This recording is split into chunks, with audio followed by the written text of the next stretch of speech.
تو پتہ کیسے چلے گا کہ آپ کی سچی محبت ہے؟ جب آپ اس ہستی پر ایمان لائیں گے کہ یہ آخری پیغمبر ہیں، یہ سچے پیغمبر ہیں، اور اس جیسی ذات اللہ تعالیٰ نے آج تک پیدا ہی نہیں کی اور قیامت تک پیدا ہو بھی نہیں سکے گی جب تک یہ ایمان نہ ہو اور جو اللہ کے رسول دین لے کے آئے ہیں اس کی تصدیق نہ ہو تو آپ کا دعویٰ صحیح نہیں ہے۔ اسی بات کو اللہ ذو الجلال نے قرآن مجید میں بیان کیا ہے، فآمنوا باللہ ورسولہ والنور الذی انزلنا واللہ بما تعملون خبیر۔ ایمان لاؤ اللہ پر اور اس کے رسول پر اور اس نور قرآن پر جو ہم نے نازل کیا، اتارا۔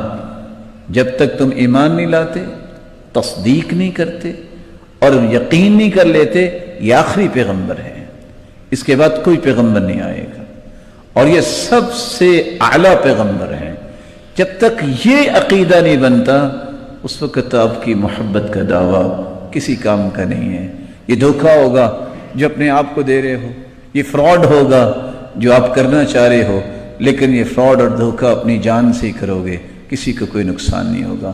محبت اس وقت تک ثابت نہیں ہوگی آپ کی جب تک آپ کا ایمان اور آپ ان کے دین کی تصدیق نہیں کرتے۔ میں نے محبت کا لفظ کیوں بولا ہے؟ میں نے عشق کا لفظ کیوں نہیں بول دیا؟ کیونکہ عشق کا لفظ بولنا جو ہے وہ بھی شرعاً جائز نہیں ہے۔ بھلا کیسے؟ اس بات کو بھی سمجھیے، میں چونکہ ایک دیہاتی آدمی ہوں تو شہری آدمی امید ہے کہ کچھ سمجھنے کی کوشش کریں گے، کچھ دیہاتی بھی بیٹھے ہوں گے۔ قرآن مجید کی کتنی صورتیں ہیں؟ 114۔ 114 صورتیں جو ہیں ایک ایک لفظ کر کے پڑھیے۔ میرے رب نے ایک مرتبہ بھی یہ لفظ قرآن میں استعمال نہیں کیا۔ حجۃ الوداع کے موقع پر 1,44,000 صحابہ تھے۔ کتنے؟ اس قدر محبت کرنے والے صحابہ، لیکن 1,44,000 صحابہ میں سے کسی ایک صحابی نے اپنی محبت کے لیے عشق کا لفظ اللہ کے رسول کا استعمال نہیں کیا۔ دنیا میں کتابیں چھپی ہیں، نہیں تو آپ میرے پاس تشریف لے آئیں، میں بھی دکھا دیتا ہوں۔ بخاری شریف سے لے کے جملہ کتب حدیث اٹھا لیں، آپ کو دنیا کی کسی کتاب میں صحیح حدیث میں لفظ عشق نظر نہیں آئے گا۔ جب یہ لفظ اللہ نے قرآن میں نہیں نازل کیا، کسی حدیث میں نہیں آیا، کسی صحابی نے استعمال نہیں کیا، اصل محبت تو انہوں نے کی نا جنہوں نے اپنی جانیں نشاور کر دیں۔ اور یہ لفظ استعمال کرنے والے جو ہیں کبھی بھی استعمال اپنے معزز رشتوں کے لیے کوئی کرنے کے لیے آج بھی تیار نہیں ہے۔ دنیا میں کوئی شخص آپ کو نظر نہیں آئے گا جو کہے کہ مجھے میری والدہ گرامی سے عشق ہے۔ کہے گا کوئی؟ مجھے میری بیٹی اور بہن سے عشق ہے، کوئی ایسا کہے گا؟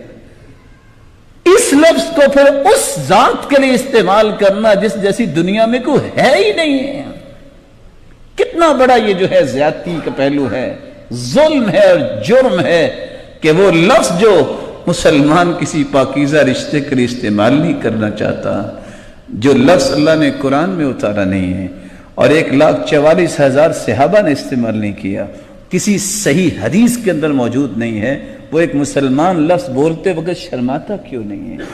اس کو کیوں نہیں تکلیف ہوتی کہ میں کیا کر رہا ہوں؟ اس لیے تو عبداللہ بن عباس رضی اللہ تعالیٰ عنہ جب وہ میدان عرفات میں تھے تو دیکھا کہ ایک شخص چوزا بنا ہوا ہے، پوچھا اس کو کیا بھی؟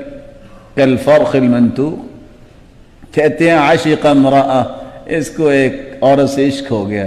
تو اسی وقت وہ دعا کرنے لگے، یا اللہ زندگی میں اللہم انی اعوذ بک من العشق، اللہ زندگی میں عشق سے بچائی رکھنا۔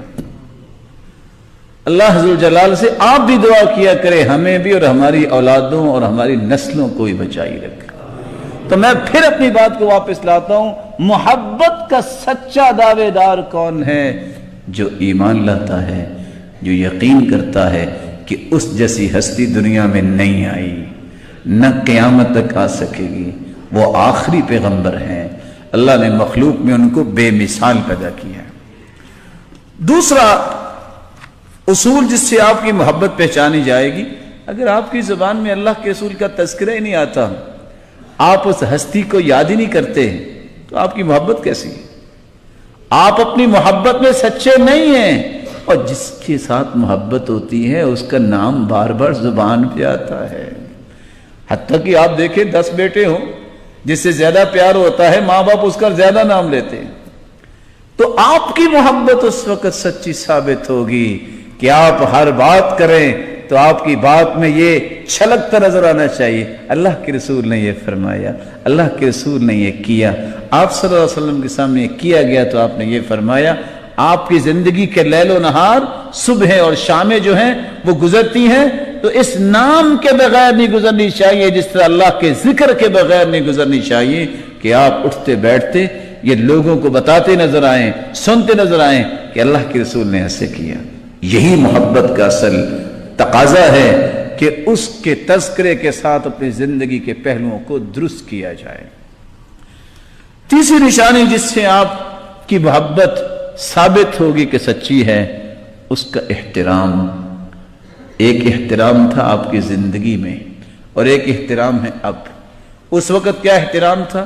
کوئی صحابی اونچی آواز سے بولتا نہیں تھا ان کے سامنے، بلکہ چچا عباس رضی اللہ تعالیٰ عنہ سے کسی نے پوچھا کہ آپ بڑے ہیں کہ اللہ کے رسول بڑے ہیں؟ کہتے ہیں ہوا اکبر منی وانا ولدت قبلہ، ویسے بڑے تو وہی ہیں، میں نا پہلے ذرا پیدا ہو گیا تھا، بڑے وہی ہیں۔ اور دوسری روایت میں آتا ہے ہوا اسن منہ واسن منہ، وہ عمر میں تو بڑے ہیں لیکن ویسے بڑے وہی ہیں۔ اور اب احترام کیا ہے جو اس وقت نہیں تھا؟ جب اللہ کی رسول کی بات آ جاتی حدیث تو دنیا جہان کی باتوں کو ختم کر دیتے۔ سیدنا ابو بکر جیسا کوئی صحابی نہیں ہے، اللہ کے رسول کے صحابی عبداللہ بن عباس کے سامنے کسی نے ابو بکر کی بات پیش کی اللہ کے رسول کی حدیث کے مقابلے میں، تو کیا کہتے ہیں؟ خشیت ان تنزل علیکم حجارۃ من السماء، مجھے ڈر آ رہا ہے کہیں تم پہ پتھروں کی بارش نہ ہو جائے۔ تم نبی کے مقابلے میں صحابی کی بات لاتے ہو؟ اگر صحابی کی بات نبی کے مقابلے میں نہیں آ سکتی تو آج کل کے 1400 سال بعد کے مسلمان کی بات پیش کی جا سکتی؟ چوتھا حق یہ ہے دنیا جہان سے بڑھ کے اس سے محبت کی جائے۔ آپ کا فرمان ہے لا یؤمن احدکم حتی اکون احب الیہ من والدہ وولدہ والناس اجمعین، اس وقت تک تمہارا ایمان ہی نہیں ہوتا جب تک تم باپ سے، اولاد سے، بلکہ پوری کائنات سے بڑھ کر مجھ سے محبت نہ کرو۔ اللہ ذوالجلال ہمیں ایسی محبت نصیب فرمائے۔ دعویٰ تو ہو جاتا ہے میرا اور آپ کا، پتہ اس وقت چلتا ہے جب اولاد کی کوئی خواہش ہو، وہاں ہم اولاد کی خواہش کو پورا کرتے ہیں کہ اللہ کے رسول کی حدیث کو سامنے رکھتے ہیں۔ پتہ اس وقت چلتا ہے جب باپ کہتا ہے کہ چھوڑو نماز کو، دکان پہ بیٹھو، پھر محبت کا پتہ چلتا ہے کہ سچی محبت باپ کی بات کی ہے کہ اللہ کے رسول کی بات کی ہے۔ پتہ اس وقت چلتا ہے جب شادی بیاہ ہوتی ہے تو لوگ کہتے ہیں پھر کیا ہوا، چلو موسیقی ہے نا، چلو رقص ہی ہے نا، اس وقت پتہ چلتا ہے کہ دنیا کے رواجوں کے پیچھے میں چلتا ہوں کہ اللہ کے رسول کی محبت کے پیچھے میں قربانیاں دیتا ہوں۔ اللہ ہمیں ایسے مضبوط مسلمان بنائے۔ پانچویں دلیل جس سے میری اور آپ کی محبت سچی ثابت ہوگی، جب تک میں اطاعت ہی نہیں کرتا، بات ہی نہیں مانتا تو محبت کیسے ہے؟ باپ بیچارہ آج دنیا میں اگر پیاسا بیٹھا ہو، وہ کہے بیٹا پانی لا دو، وہ کہے ابا جان میں آپ سے دور نہیں جا سکتا، وہ کہے بیٹا پانی لا دو مجھے پیاس لگے، کہ نہیں ابا جان دور نہیں جا سکتا، محبت اتنی ہے آپ سے دور نہیں جا سکتا، تو یہ محبت اس کی سچی ہے؟ اصل محبت کا تقاضا یہ ہے کہ جو اللہ کے رسول نے فرما دیا اس کو مان لیا جائے، اس کی اطاعت کی جائے، اس کی اتباع کی جائے۔ اس لیے صحیح بخاری کی روایت ہے کل امتی يدخلون الجنہ الا من ابا، میری ساری امت جنت میں جائے گی سوائے جس نے جنت جانے سے انکار کر دیا۔ قیل ومن یأبى یا رسول اللہ، اللہ کے پیارے پیغمبر جنت جانے سے بھی کوئی انکار کرتا؟